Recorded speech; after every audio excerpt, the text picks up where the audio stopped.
Hello, everyone, and welcome. We'll just give people a few minutes to join.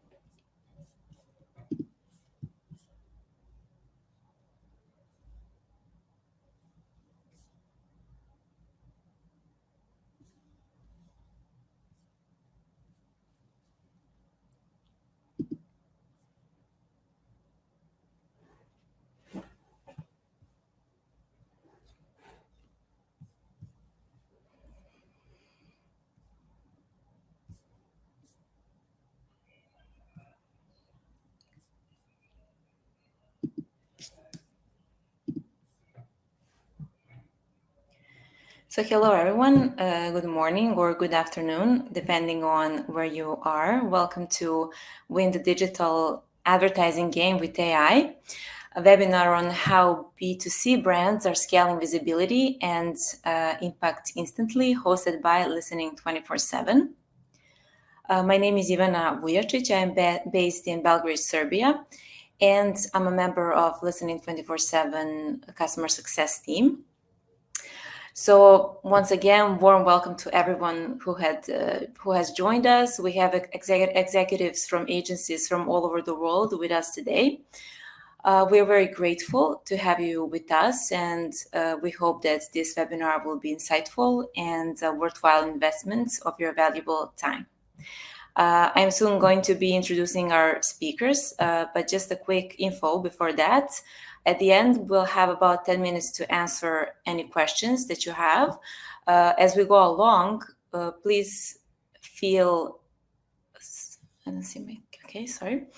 As we go along, please feel free to post questions in the Q&A in the sidebar, and we will answer them either during the session or during the Q&A session at the end. To start off, we are going to run a quick poll. Please use the interaction tab on the right of your screen to participate in the poll. You can find it in the sidebar on the right, and you can find the Q&A as well at the same section. So first poll question is, to what extent are you excited versus concerned by AI? So we have answers: very excited, excited, neither excited or concerned, concerned, and very, very concerned. And please take a few seconds to answer these.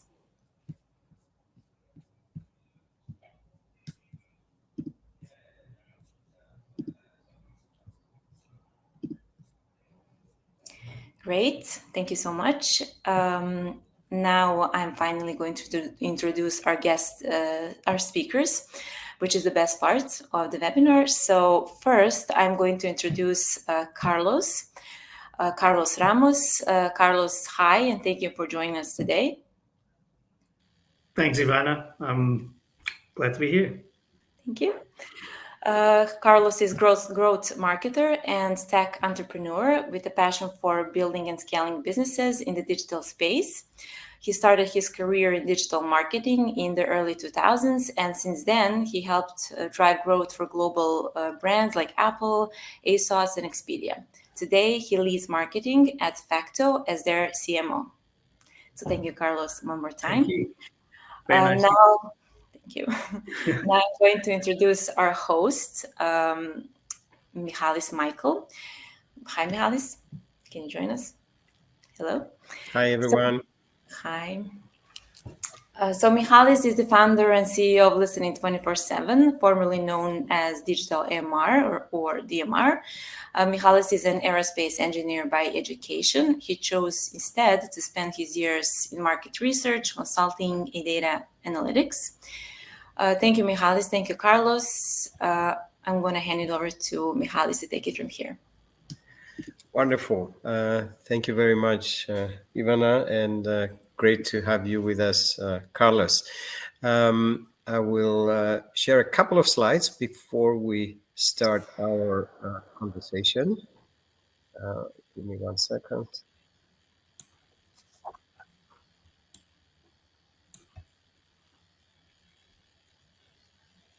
Okay.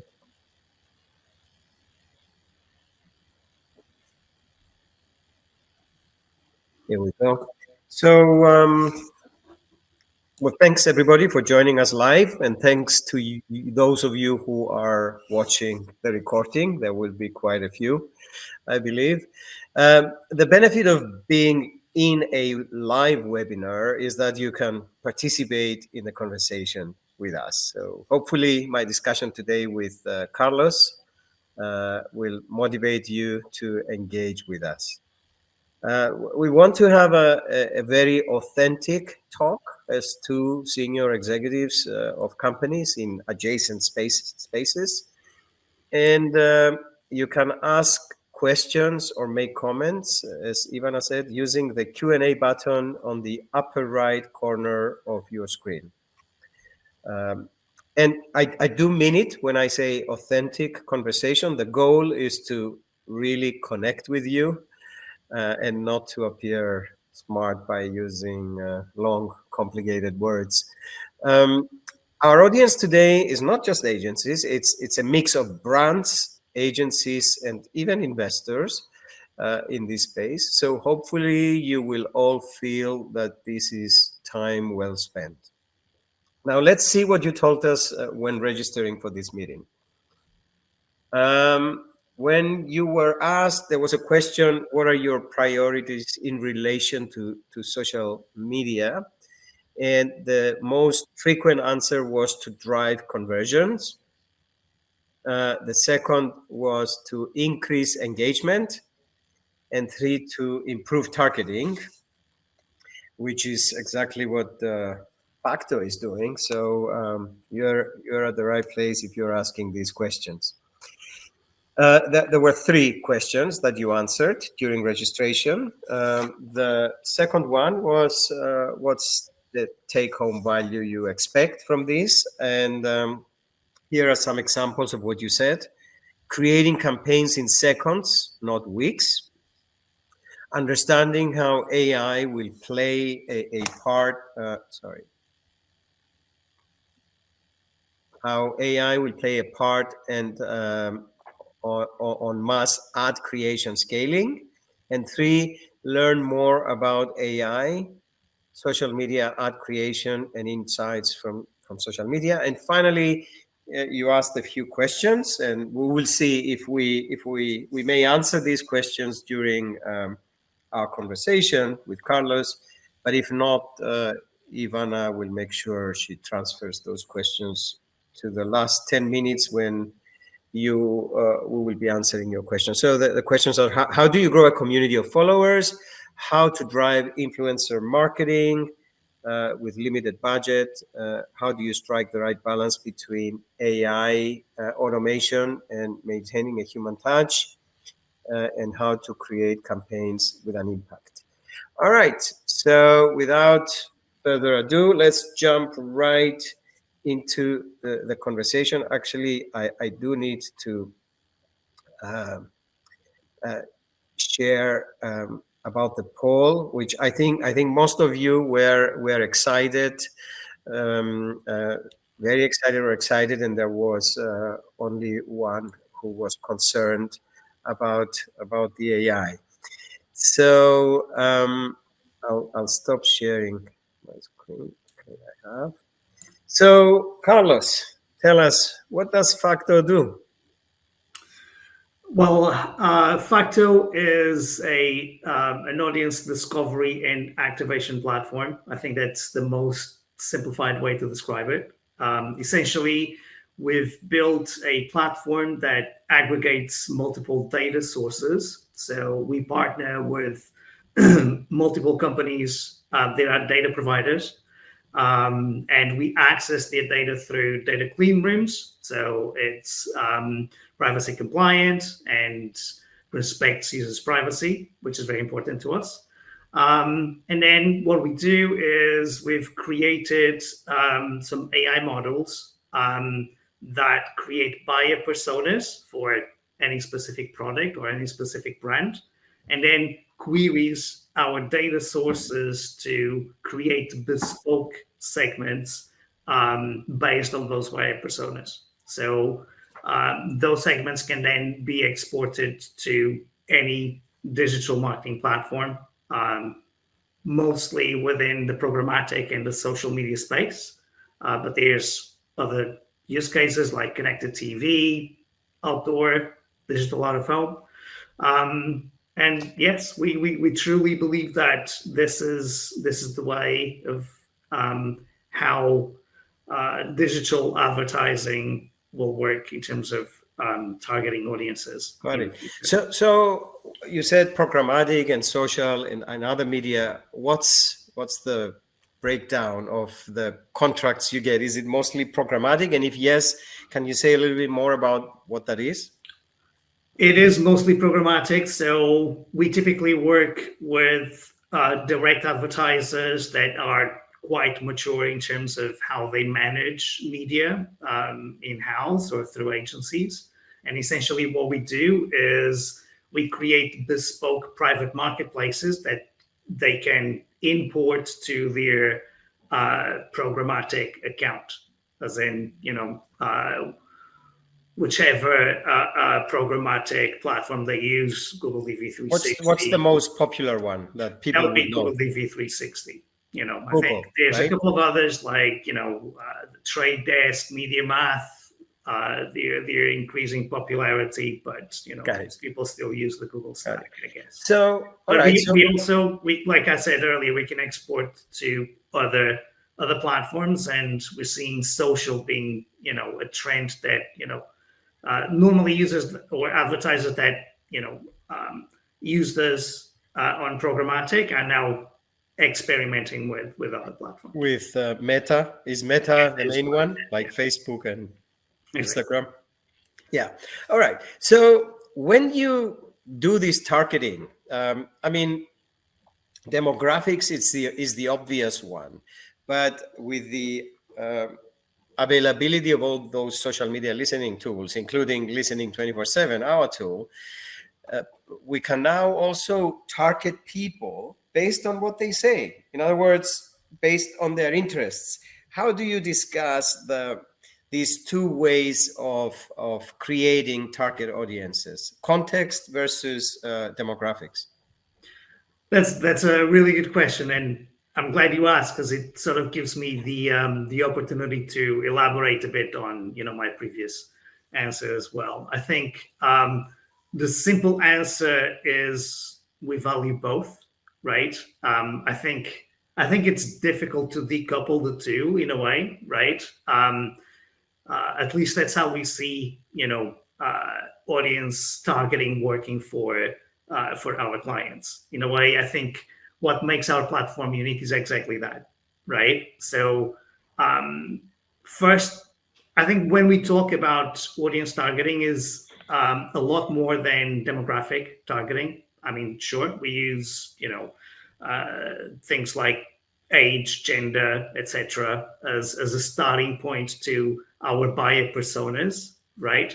But then, like I said, we aggregated a number of different data sources, and we have a number of data providers that provide us with data parameters that go well beyond demographics. So we have geospatial data, behavioral data, retail transactional data. So we aggregate all those, right? And now we're looking to partner with you guys, as you know, listening to 4/7, to integrate social signals as well as part of our audience building capabilities, because we think it will enhance our targeting capabilities, and it's something that we're quite excited about, and and that's where contextual comes into place as well, right? Well, so we feel that targeting the right people, yes, that's a very important aspect of digital advertising, but that's only part of the equation, right? So you also need to ensure that your ads appear in the right context at the right time, and when users are ready to engage with your brand. Well, I mean, I am biased, but I do prefer context, because the example I always use is you may have people discussing on social media, talking about, I'm between buying a Skoda and the Mini. What do you think I should buy? And that's obviously a target for automotive clients, and that person could be 65 years old, or they could be 18 years old. It doesn't, it's in my view, context is beats demographics, but let's not debate that. One more on targeting. So timing, how important is timing when you provide a target group? And when I say time, I mean both time of the day, but also seasonal. Mm-hmm. How important is that? Yeah, that's super important. I think, when you look at digital advertising, the big tech companies like Google, Facebook, they have used time of day, season, day of the week as variables within their algorithms, right? So that's not exactly new. We all know that's really important, but do you use it? Do you take it into account when you work with your clients? We do take that into account, but I think, timing goes a lot beyond that as well. And I think, and this is the beauty of AI. What AI gives you is, this array of possibilities to use different data signals to refine your targeting strategy, right? And also what allows companies like us, like Facto, is to sort of democratize that data that, anyone can use it without having to rely on big tech, on Google and Facebook or Meta, right? So, so that's what we're trying to create with Facto, right? And when you mention timing, I think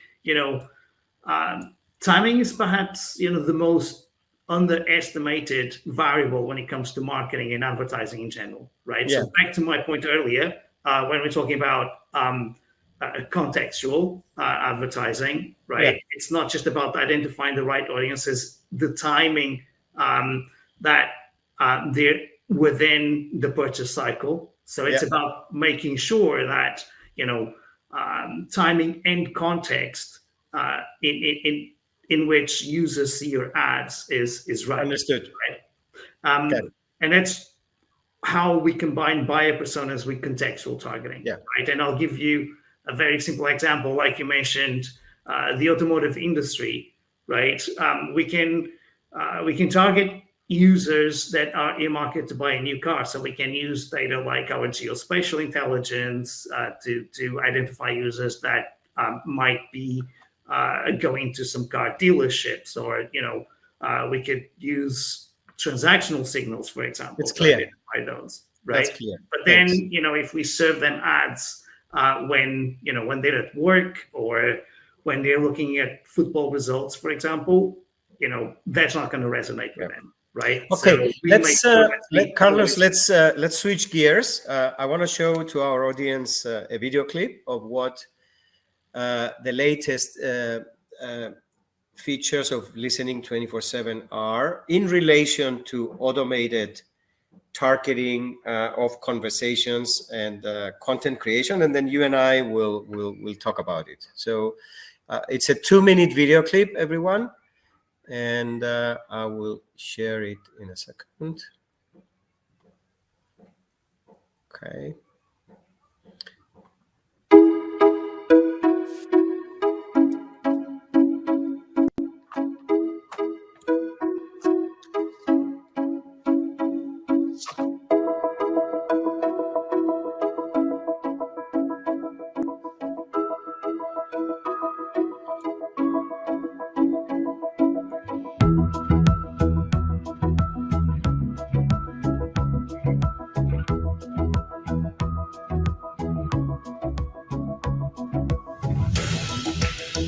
So now we're looking at the high-level theme, product quality, and conversation drivers.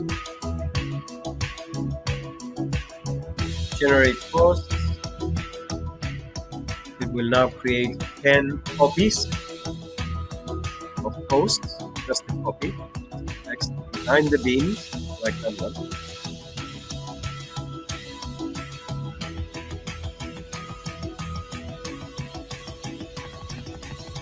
Your coffee your way, customize your drink to perfection. whether it's a classic cappuccino. Here you go.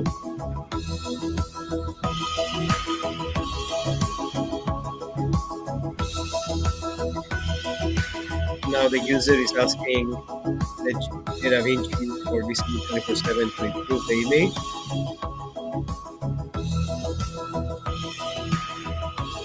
The Starbucks logo.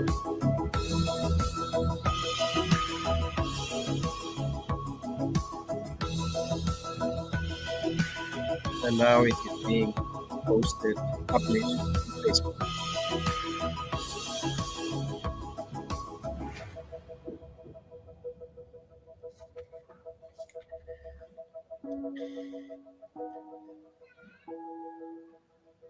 There we go. Before we move on with the questions, Kerry will share the second poll for everyone to answer. Is your company currently using Gen AI to create digital ads and social media posts? Like a little bit like what you've seen. It's a yes or no question, or if your company is so big that you're not in the right department, you may not know. So feel free to click on interactions on the right-hand side and respond to this question. So why they're answering this question, Carlos, what did you think about in general about this sequence that we watched, and what did you think of the quality of the content created by the Listening 24/7 Gen AI? And I'm referring to both the copy and the image. Yeah, well, from what you just shared there, and other examples that we've seen in the past in conversations with you guys, I think the quality and the relevance of the content is second to none, really. I think it looks very authentic and relevant, right? So tell them that we didn't pay you to say that, please. Yeah, absolutely. No, I think, to be honest, over the years, I've seen creative produced by creative agencies and people that didn't always feel right or didn't always feel aligned with the brand or the objectives of the campaign. So I think this is what AI gives you. It gives you relevance, based obviously on the prompts that you input. But I don't think it sort of has its limitations as well in terms of creativity, originality, right? So I think it's about striking the right balance, right? Yeah. If you need to produce creative quickly at scale, I think it's a great starting point, right? Yeah. And perhaps the way to do it is you use AI to test things, see what works, what doesn't, and then you use your creative agency or your creative department, your designers to then touch it up a little bit, touch up or expand on it and make it more fun, more original, perhaps. Yeah. Right? So let me play back the results of the poll. So more than 70% of you said you're not using Gen AI to create digital ads or social media posts, and they say 15% that said yes, and there's another 15% roughly that said I don't know. So the majority is a no. So I guess you're at the right place. So now you talked a little bit about the next question, which is that do they need to be touched up by a human? And my question is there a difference between the expected quality of an image if it's an organic post versus a paid social post versus a programmatic ad?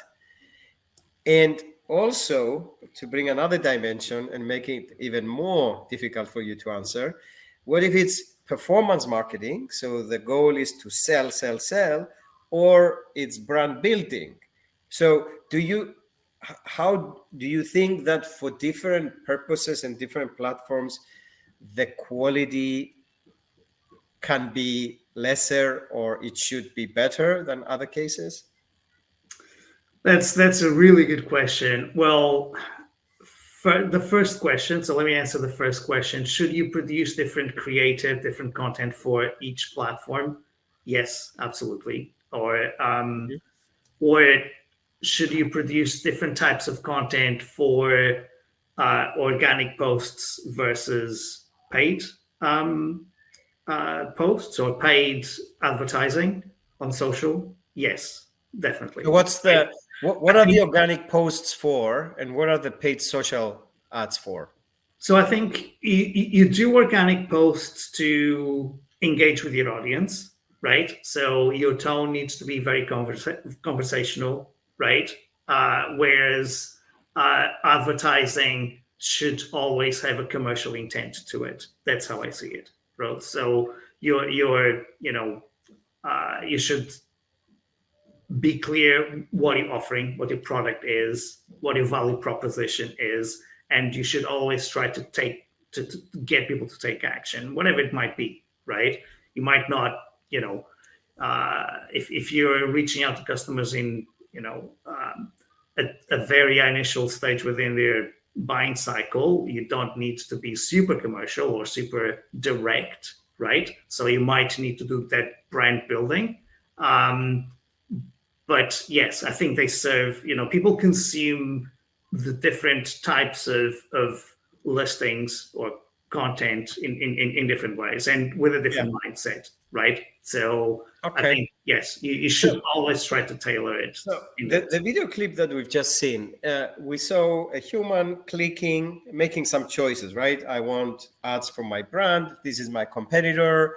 This is the conversation driver that came from the actual conversations that I want to participate in. And this is the copy I like. This is the image I like.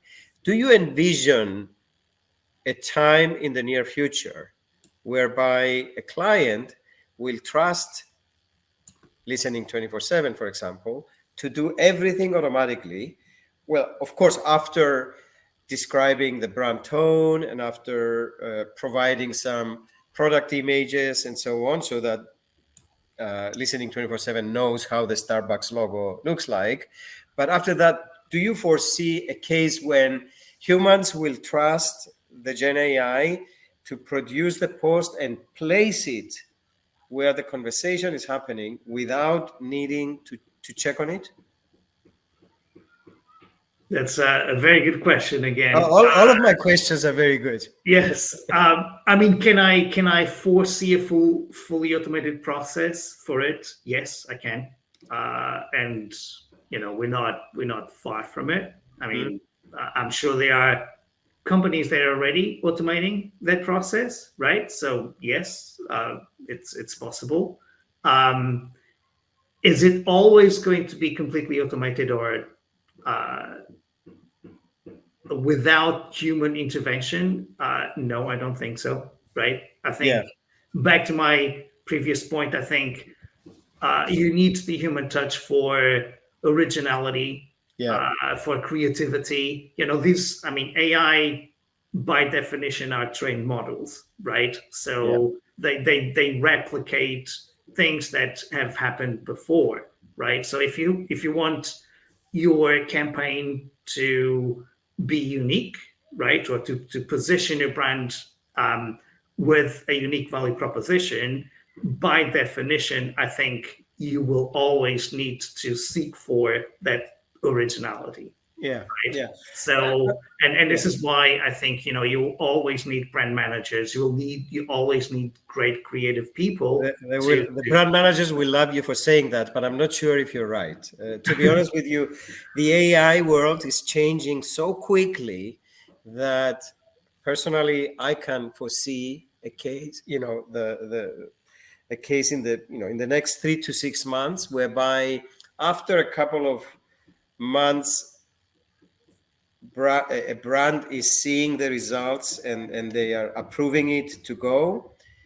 They gain confidence, and the Gen AI is trained continuously to be better and better, to be on brand. I honestly see that happening, and I'm going to disagree with you about the brand managers always. I don't know when, but I think at some point there will be some brands that they will be comfortable to live without them, without brand managers. I know it's a controversial thing to say, but that's what I believe. I All think right, there's always going to be room for both, but yeah, we'll we'll want see. to agree to disagree. We'll see. We'll see. So time for our last poll. Again, click on interactions. And the last question for you is, it's one that nobody knows the answer to, but let's see what you guys think. Who do you think owns the content? Who has the copyright if it is created by a Gen AI? The image that we just saw. So the client who paid for the content, the owner of the Gen AI, in this case, Listening 24/7, because we own Data Vinci. We're not using OpenAIs or anybody else. And then the third option is no copyright possible. Anyone can use it once published. Yeah. So different countries have different opinions. I've been reading a lot before I came to this meeting, and the US has a different legal position than the UK, for example, but it's still not clear. All right, so I'll give you the results. So 57% think the client who paid for the content owns the copyright. I think that's never the case in the options that I have read. The owner of the Gen AI, it's not clear, but in many cases, many people make this assumption that it's the owner of the Gen AI. And no copyright possible. I think many people agree. And so we have 29% who said the owner of the Gen AI and 14% who said no copyright possible. And that is, I believe, the most frequent case right now in the US and the UK, but it's still a gray area, very much a gray area. But it helps if you own your own Gen AI and you can give rights to the clients.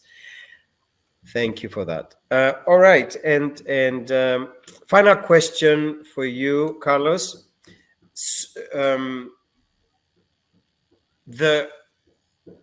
In your experience, when you said programmatic is the type your company creates audiences the most. Do people use programmatic for performance marketing to sell, or is it mainly for brand brand building? So some of our clients use programmatic with a performance in mind. Yes. And is the conversion comparable to social media? In some cases, yes. I think it depends on the client. It depends on the industry, obviously, but in some cases, we do get performance that is similar to other more established. Off the top of your head, I know I'm putting you on the spot. Would you have a range to share of conversions? I'll give you an example of a travel client, for example, that we've been able to solve a very specific problem or challenge that they had, and the conversion rate on programmatic is lower than paid search, but comparable to paid social, for example. Okay. But I would say, and what numbers are we talking about? We're talking conversion rates between 1% and 2%. 1% and 2%. Got it. Thank you so much, Carlos. So I'll now pass it on back to Ivana, who will share with us. I've seen some questions coming in, and I'm not sure if we answered all the questions that they asked during registration. So back to you, Ivana. Thank you. Thank you, Mihalis. Thank you, Carlos. Okay, give me just a second. Okay, we do have some interesting questions. Okay. Before we move on with the Q&A, we are going to show a call to action in the interactions tab as well. So feel free to check it out. Okay, let's start with the first question. And the first question is for Michalis. How many of your clients take the listening 24/7 posts and use them as they are without improvements or changes? Yeah, it's early days. We don't have many, but people are experimenting. In the cases where they take them as they are for organic posts, not for paid advertising. So most of our clients at the moment, they want to see whatever listening 24/7 produces, image and copy, as an organic post. They want to see the engagement for a few days, and if it performs well, and they receive many variations, and then they pick the best, and they support it with money, with advertising money at the moment.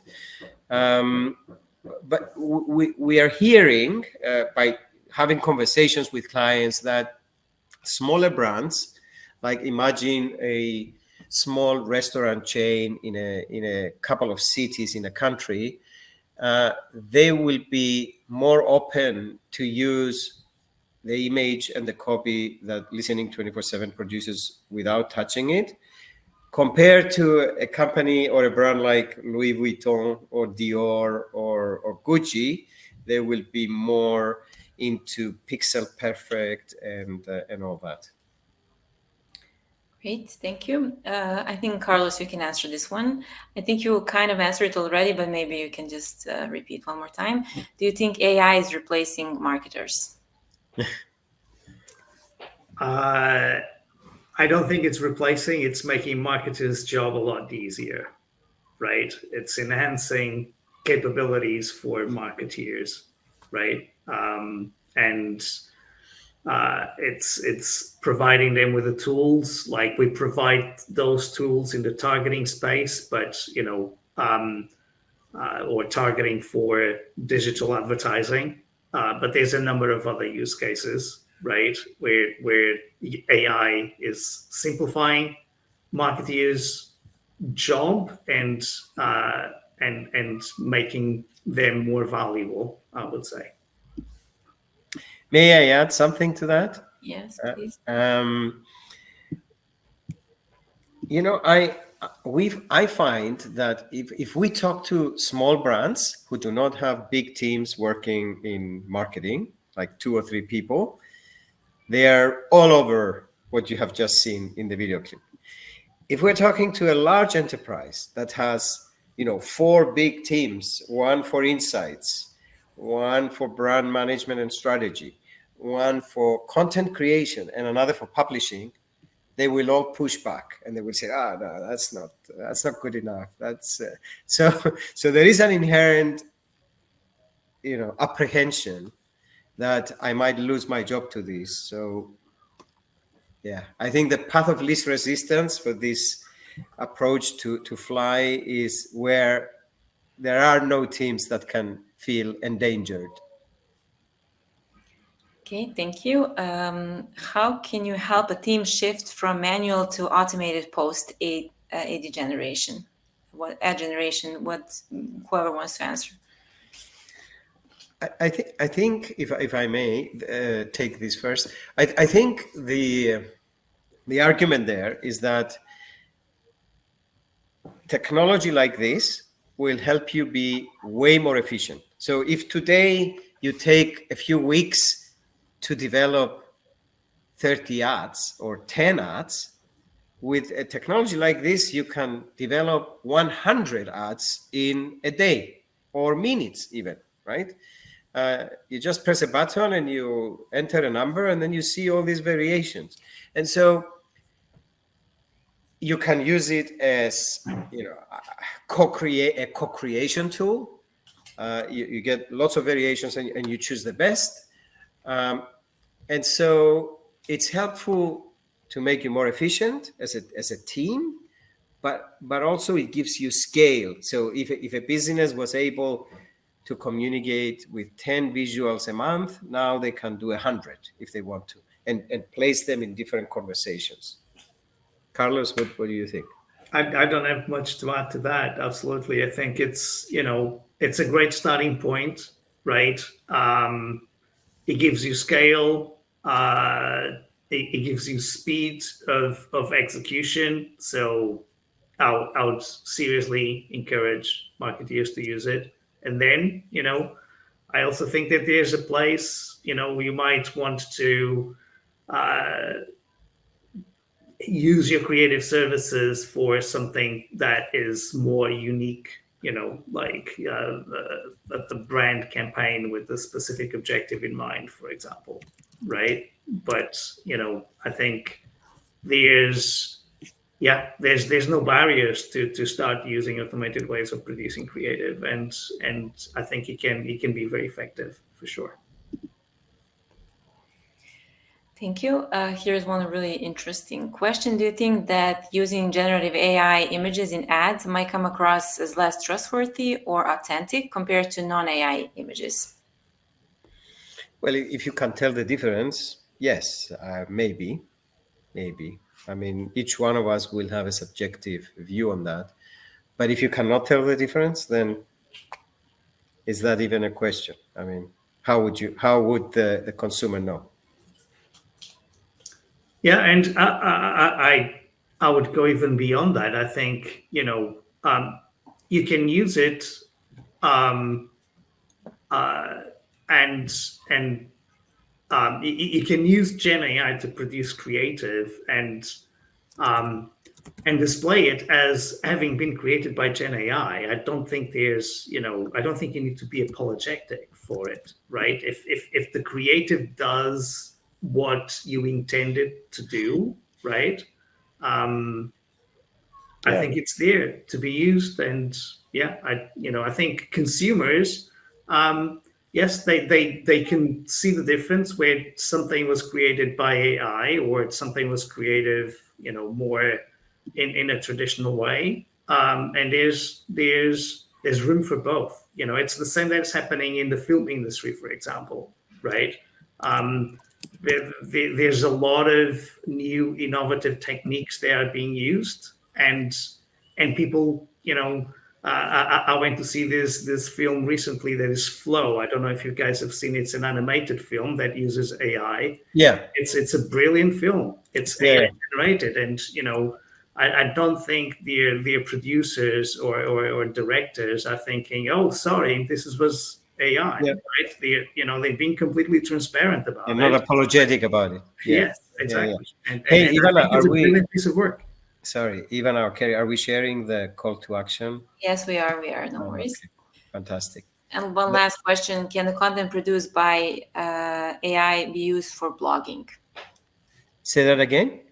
Can the content produced by AI be used for blogging? Yeah. The Da Vinci, which is the name of the Gen AI that powers listening 24/7, can produce copy, which can be longer if we ask it to do so, or it can produce a paragraph which could be the main gist of a blog, and then a human can expand on it, for example.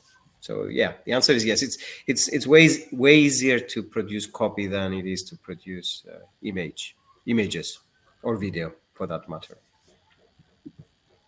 I think we're running out of time soon. So, anything else you would like to add, Carlos? No, nothing I can think of. Thank you so much for joining us and for participating in this webinar. I appreciate it, and I look forward to working with you in the future. Likewise. Okay, thank you, everyone. Thank you for your time. We're looking forward to your feedback, of course. Please contact us, book a meeting, a chat, let us know. We'd love to hear from you and walk you through anything that you need help with. Thank you for your time. Bye. Bye-bye.